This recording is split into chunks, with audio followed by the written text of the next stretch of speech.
गठबंधन में दरार, राहुल को चुनौती के लिए कई नेता तैयार। नमस्कार, आप देख रहे हैं द इंडिया मूव्स में आपके साथ शगुफ्ता खान।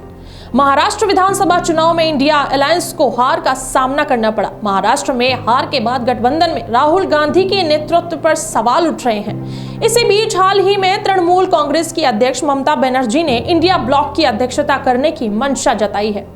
तृणमूल नेता और वर्धमान से सांसद कीर्ति आजाद ने रविवार को इसका समर्थन किया। उन्होंने एक वीडियो जारी कर कहा कि ममता बनर्जी को गठबंधन का अध्यक्ष बनाया जाना चाहिए। कीर्ति आजाद ने कहा, इस समय इंडिया में नेतृत्व परिवर्तन को लेकर गंभीर चर्चा चल रही है। शरद पवार के द्वारा ममता बनर्जी का समर्थन किया गया। शरद पवार ने कहा कि ममता बनर्जी को इंडिया ब्लॉक का अध्यक्ष बनाया जाना चाहिए। उनके मुताबिक बदलाव की जरूरत है और ममता बनर्जी ही एक वो नेता है जिन्होंने नरेंद्र मोदी और भारतीय जनता पार्टी के प्रयासों को बार बार विफल किया है। उन्होंने आगे कहा, हाल ही में हुए उपचुनाव में ममता बनर्जी ने भाजपा को हराया।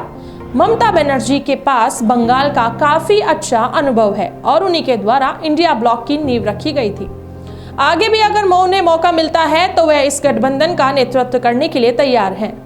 कीर्ति आजाद ने क्या कहा? तृणमूल सांसद कीर्ति आजाद ने कहा, ममता बनर्जी केंद्र सरकार में कई बार मंत्री रहने के अलावा एक सांसद के तौर पर भी काफी अनुभवी हैं और उन्होंने 2011 से लगातार मुख्यमंत्री पद पर रहते हुए कई बड़ी उपलब्धियां भी हासिल की हैं।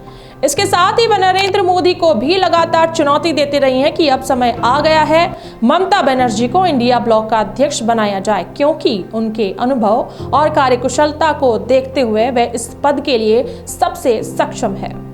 बता दें, ममता बनर्जी को देश की पहली महिला रेल मंत्री के रूप में कार्य करने का गौरव भी प्राप्त किया। जब राष्ट्रवादी कांग्रेस पार्टी शरद पवार के प्रमुख शरद पवार में ममता बनर्जी की टिप्पणी के बारे में पूछा गया तो उन्होंने कहा, वह देश की एक सक्षम नेता है और उन्हें यह कहने का पूरा अधिकार है। उनके द्वारा संसद में जो सांसद भेजे गए वे काफी मेहनती और जागरूक हैं। उद्धव गुट ने भी किया समर्थन। ममता बनर्जी को शिवसेना उद्धव गुट ने भी समर्थन दिया है। प्रियंका चतुर्वेदी ने कहा, देश के संविधान को बचाने के लिए इंडिया ब्लॉक का गठन किया गया है। आने वाले समय में लड़ाई और बढ़ेगी, इसमें कोई शक नहीं है कि ममता बनर्जी कितनी बड़ी नेता है। ममता बनर्जी सबको साथ लेकर चलने वाली नेता है। उन्होंने बीजेपी के खिलाफ अच्छी लड़ाई लड़ी है। प्रियंका चतुर्वेदी ने आगे ये भी कहा, जो नेतृत्व करने में अच्छा होगा बड़े नेता उस पर फैसला करेंगे। बता दें, इंडिया गठबंधन को एक और झटका आम आदमी पार्टी ने दिया।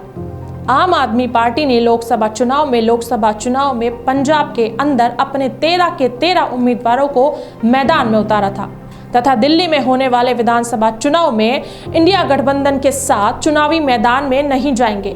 यह इंडिया गठबंधन के लिए एक बड़ा झटका है, क्योंकि दिल्ली में इंडिया गठबंधन में कांग्रेस पार्टी के अलावा कोई भी बहुत मजबूत स्थिति में नहीं है।